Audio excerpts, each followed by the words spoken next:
Hello and добрый день, друзья! I'm Peter and here I'm telling you stories about the most interesting European cars of the 80s and 90s. Today we're talking about the best car ever made in the Soviet Union and probably the first civilian SUV in the world, Lada Niva. This car was massively sold in Europe in the 80s and got a very positive reputation for its off-road capabilities and cost-to-value ratio. I actually owned one of these cars many years ago, and I'm going to tell you my personal impressions and thoughts about this car later in this video. But before we start, thank you very much for commenting and liking my videos. This is really exciting and helps me to make the videos visible to more people. And additional thanks to my subscribers, I really appreciate your trust. And if you are not subscribed yet, please consider subscribing to stay tuned and not miss new videos. Thank you so much, and let's get back to the car. First, let's talk about the names. The most well-known name of this car is Lada Niva. Lada is the name of the manufacturer, and Niva is the name of the car. In all Slavic languages, Lada means something like a beautiful girl who I'm in love with, or my beloved. Niva in many Slavic languages means a field, especially a grain field. In Russian language now it is almost an obsolete word, but it was still in use in the middle of the 20th century. This name shows the intended audience of this car, farmers and other people from agricultural regions of the Soviet Union. But on the local Soviet market this car had different official name, VAZ-2121. VAZ is the abbreviation standing for Volжский автомобильный завод, which means the automotive plant on Volga River. And 2121 is the production code of the model. All cars of the VAZ had model names starting from 21. This was a code assigned to the VAZ by the government. Another well-known car, Lada Niva, had model codes 2105 and 2107. Lada Samara was 2108 and Niva was 2121. To add even more complexity, in different times and at different markets Niva had many other names. Lada 4x4, Lada Bushman, Lada Kozak, Lada Taiga, Lada Hussar, Lada Job, Lada Sport and many other. But Lada Niva is the most famous one. There is a nice legend told by one of the technical designers of the Niva, Petr Prusov, that the name Niva came from the first letters of the names of his children and the kids of other designers, Natalia, Irina, Vadim and Andrei. But this was just a joke. The real name of one of the kids was not Vadim but Sergei, and the name Niva appeared already on one of the first design drawings of the car, long before Petr Prusov was involved into the project. The production of Niva started on April 5th of 1977, and one of the most interesting things about this car is that it is still in production. Seriously, here is the screenshot from the website of VAZ. Now it is called Niva Legend. Of course, the car got some updates in the engine, suspension and interior, but the body and most part of the design and engineering are still the same. Compare this car from 1977 and this car which is sold new right now. The reason for such a long lifetime of Niva is the fact that this car was a perfect fit for its intended users and had a great balance of off-road capabilities and comfort for its time. Niva probably was the first civilian small SUV in the world, the predecessor of hundreds of car models of this type so popular today. It had a frameless integral body, independent suspension, all-time all-wheel drive, fully metal body and comfortable interior of a passenger car at the same time. In 1977, only Range Rover and Jeep Wagoneer had the same design, but they were cars of a different class, much bigger, much heavier and much more expensive. In the field of small off-roaders, all cars that you could buy in 1977 were some kind of military derivatives with a body on a frame, cloth roof and very Spartan interiors. Jeep Wrangler appeared only in 1986, and in 1977 you could buy only Jeep CJ in this class, which was a direct military-like successor of the Willys MB. The civilian version of Suzuki Jimny appeared in 1981. Before this, Jimny also looked more like a Willys-ish military car with open roof. Land Rover Series 3 was the same, a military car slightly adapted for public roads. A good one, a legendary one, but it was a completely different approach. There may be a lot of discussions on who was the real first SUV in the world, but it looks like Niva was at least in the first row. The designers of Suzuki Scudo, also known as Vitara, launched in 1988 with the same design ideas, officially admitted that they were inspired by the Lada Niva. So, how was this car, a very unusual one for its time, created? VAZ, as a completely new automotive manufacturer, was built in the late 60s in partnership with Italian Fiat.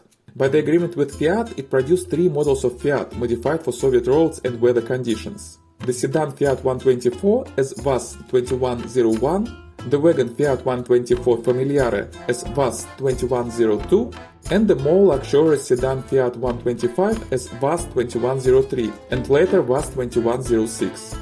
The idea of the Soviet government was to create a people's car, like Volkswagen did with the Beetle. They wanted to create comfortable and rather inexpensive mass-production cars for those who may be called a middle class in the Soviet environment: engineers, scientists, middle management of state-owned factories and plants, and middle-level officers of the Communist Party. Looking forward, they succeeded with this, and these cars, produced by VAZ under the series name Zhiguli, after the mountains near the Volga River, became the most popular in the Soviet Union, and after many modifications and updates were produced until 2012. But these Fiat VAZ cars were made for paved roads, maybe bad roads, but still roads with some kind of firm surface. At the same time, most of the roads outside of the cities and large highways in the Soviet Union of that time were unpaved. In fall, winter and spring they got wet and soft, and very soon, with the help of heavy agricultural trucks, they became a real off-road challenge for people living in small villages of countryside. At the same time, the ideology of the Communist Party and Soviet government pronounced workers of factory and agricultural workers as the core of the Soviet society and gave them maximal preferences, at least on paper. So, when the first VAZ cars were shown in 1970 to the Prime Minister of the Soviet Union Alexei Kosygin, he said that the next step must be the creation of the off-road car for country people. While in the whole rest of the world the tasks for creation of new models of cars came to engineers from marketing departments of automakers, in the Soviet Union with its planned economy such tasks were assigned by the government. At the time, 3 civilian off-road passengers cars were produced in the USSR: GAZ-69, UAZ-469 and LuAZ 969, all on the frame base, with cloth roofs and with very little comfort. The order for designing a new off-road car was assigned to 3 automotive plants: AZLK in Moscow, IzAvto in Ijevsk, and VAZ. The young designers of VAZ proposed a very unusual for the time idea of the car, with a frameless integral body and independent suspension. This proposal was heavily opposed by some old managers of the engineering team, who said that, quote, "This is not the way how off-road cars should be made," unquote. The old engineers wanted to build a classic framed car with rigid axles, but the top management of VAZ supported the young team and decided to give their design a try. In 1972, the first prototypes were built to test the technical ideas. They were very different from the final design. They looked more like military cars and had cloth roofs and foldable windshields. But the body was frameless, and the engines, drivetrains and suspensions were modern. The testing team gave this car the name Crocodile. It's interesting that those crocodiles had a transmission allowing the driver to use only rear drive, only front drive, or all-wheel drive by choice. But on production models of Niva, this option was removed to save on production costs. And so Niva got its signature feature, a permanent all-wheel drive, the first one for Soviet cars. The exterior of the car was created by a young designer of VAZ, Valery Semushkin. He was inspired by the look of Fiat 127 and took some design ideas from there. For example, the unusual shape of the hood and the idea to put the spare wheel under the hood to save space inside the car. But of course Niva was very different from Fiat 127. It was higher, a little longer and wider. At the same time, it was the shortest car of VAZ, only 3.7 meters or just over 12 feet. The idea was to make the car more capable to go through hills and ditches, so the front and rear bumpers would not touch the ground in such situations. With a ground clearance of 22 centimeters or almost 9 inches, it worked very well. The designers wanted to create a comfortable car with the interior of a modern passenger car. At the same time, mass production required the unification of the car with other cars produced by the VAZ to decrease the production costs. So Niva got many parts and design elements from another VAZ car, VAZ-2106, which was the most powerful and luxurious car of VAZ at that time. A lot of discussions were about the roof. A part of the designers and plant managers wanted to make an open car with a removable cloth roof, to make the car lighter and cheaper to produce. But Valery Semushkin, who grew up in a Siberian village and knew perfectly how uncomfortable cloth roof may be with the dust in summer and freezing cold in winter, insisted on the fully enclosed metal body. Eventually, the fully metal version was approved. The first 15 pre-production testing cars were hand-built in 1974. They were very extensively tested in very rough conditions, on the snow-covered fields of Ural, in blazing hot deserts of Uzbekistan, and on many types of paved and unpaved roads. For comparison, VAZ used several other cars at these tests, together with Niva, UAZ-469, LuAZ 969, Range Rover and Land Rover. To keep the secrecy, Niva participated in those tests under several fictional brands: Formica, as if from Romania, and pseudo-American Freeway.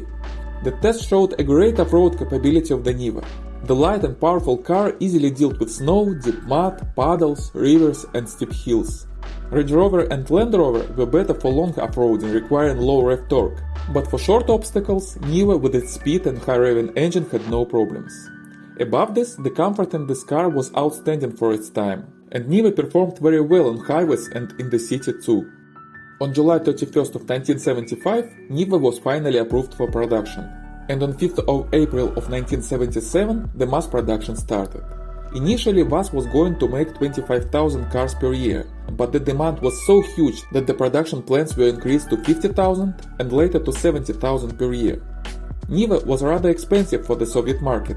The price was 9,000 rubles, and the average monthly salary in the Soviet Union at the end of the 70s was about 150 to 100 rubles for average workers and about 300-500 for top managers of state enterprises and Communist Party officers. Car loans were not available for Soviet people, by the way.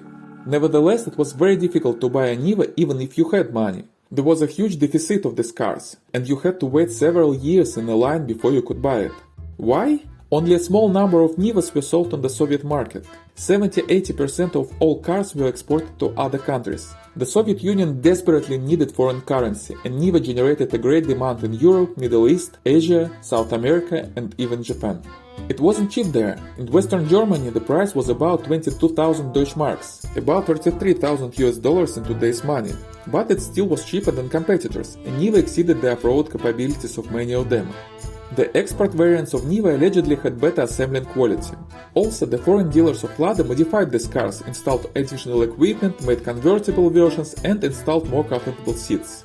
And this brought its fruits. At some points, Niva was the number 1 or number 2 best-selling off-road car in various countries of Europe in the 80s. The success in rallies added even more popularity to Niva. Jean-Jacques Poc, a French distributor of Lada, it was an export name for VAZ, brought Niva to the Paris-Dakar rally, where it came third in 1982 and second in 1984 and 1985. Niva also won several African rallies in the 80s in Tunis, Algiers, Egypt and other countries. By the way, during its 46 years lifetime, Niva reached a lot of distant places. These cars walked in Antarctica, reached the North Pole, climbed Everest and Fuji mountains, and you could meet them on every continent of the world.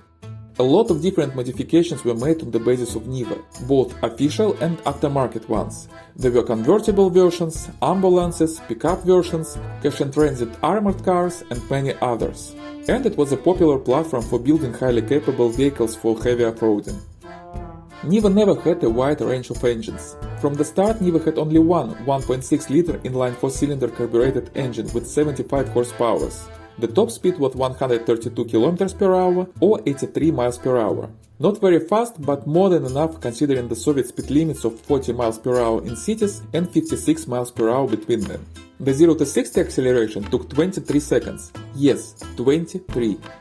In the late 80s, this engine was modified and got 5 additional horses. It now had 80 horsepower, a top speed of 142 km or 89 miles per hour, and 0 to 60 in 17 seconds. All cars had a 4-speed manual transmission and permanent all-wheel drive system. Two additional levers near the gear lever allowed the driver to lock the interaxle differential and to activate the reduced gear mode for off-road conditions. In 1993, Niva received the first update.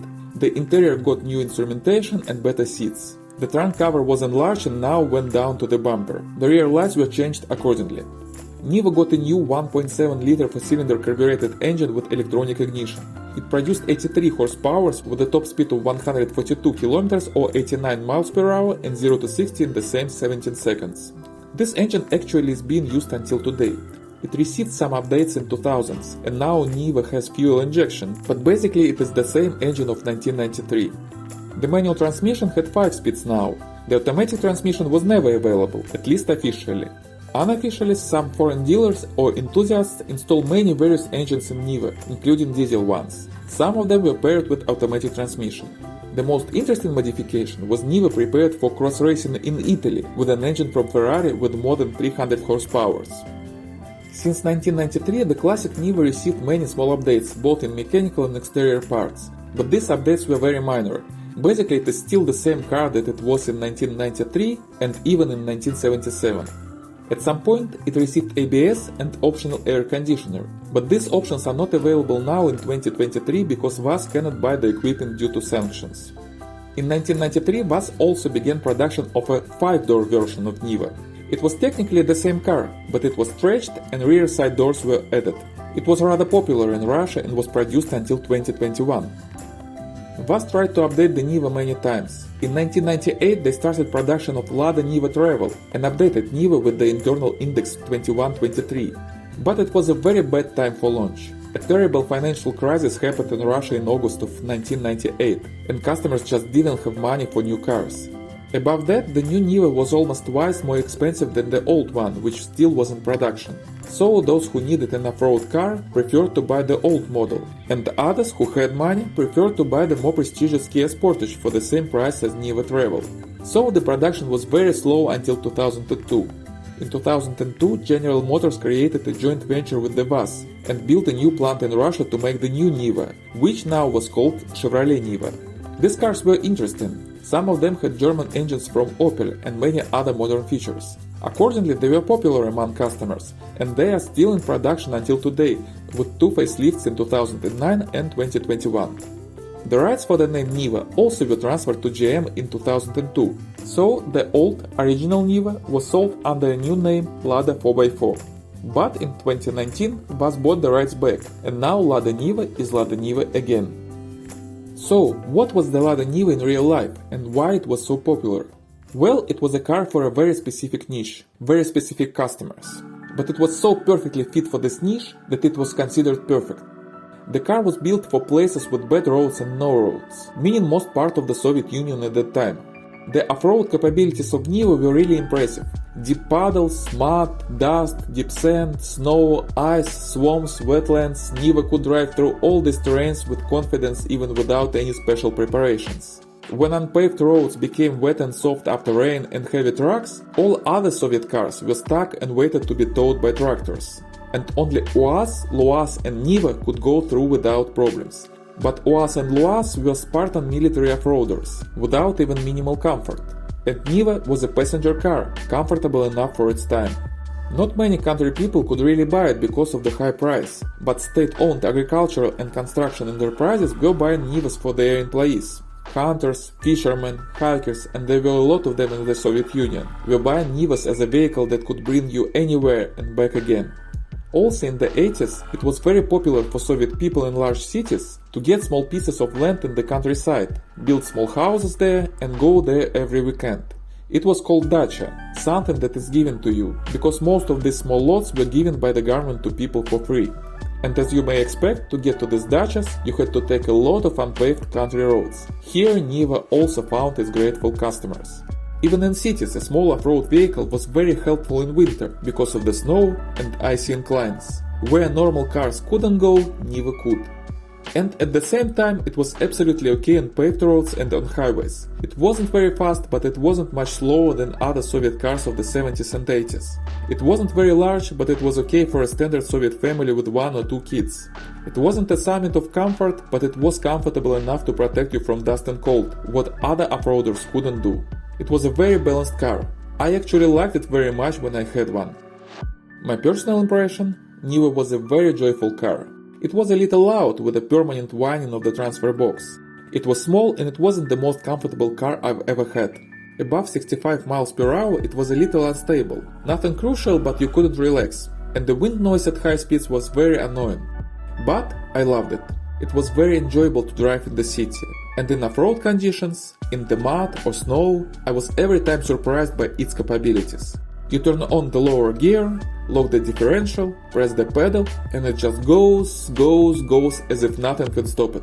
And I didn't have an impression that it was very slow. In the city it was more than enough to keep up with the traffic. On highways, maybe not the fastest one, but I couldn't remember that I was annoyed with this at any time. As a bottom line, it was a breakthrough car when it was built. It wasn't the coolest car in the world at the first glance, but it was so perfectly balanced for its purpose that this made it cool. It was some kind of a legend, and it does have a legendary history that is still going on. and it had and still has a lot of fans not only in the countries of the former Soviet Union, but around the whole planet. Lada Niva was produced in many countries. The main production was in Russia, but it also was made in Ukraine and Kazakhstan. Small hand-built batches were assembled in Brazil, Ecuador, Chile, Panama, Greece and even Canada. Niva was officially sold in more than 100 countries of the world and became the most popular Soviet car outside of the Soviet Union. In total, over 2.5 million of these cars were produced. Being a product of the communist industry, this car obviously was never officially sold in the United States. But many of the cars are older than 25 years now, and you can legally import them to the US. In Europe, the prices for Lada Niva are currently from 4 to 8,000 euros. Unfortunately, you cannot buy Niva now from Russia or Ukraine, because Russia invaded Ukraine and everything is messy in that region now. Hopefully the war will end soon. But you can buy Niva from Kazakhstan. The shipping will be a little more expensive, but the price of the car itself may be very interesting. The asking price for Niva in good condition in Kazakhstan is from 15 to 6,500 US dollars, with exceptionally good cars for 9-10,000. It is a common practice to negotiate the price there, so expect the real purchase price about 20% lower. And Kazakhstan is a southern country, so less issues with the rust. Of course, you may find much better offers if you search deeper and have someone with good connections in the local market. And by the way, if you'd like to buy Lada Niva or any other car from Europe and import it to the United States, I probably can help you with this. I have very good connections both in Europe and Kazakhstan. Check out our website for all details by the link in the description under this video. Well, thank you very much for watching. If you own the Niva, please tell me about your experience in the comments below. Do you agree with my opinion on this car, or your own impressions are different? And if you like this video, please give me a thumbs up and subscribe to the channel. New interesting stories are coming soon. Большое спасибо, друзья, and see you next time.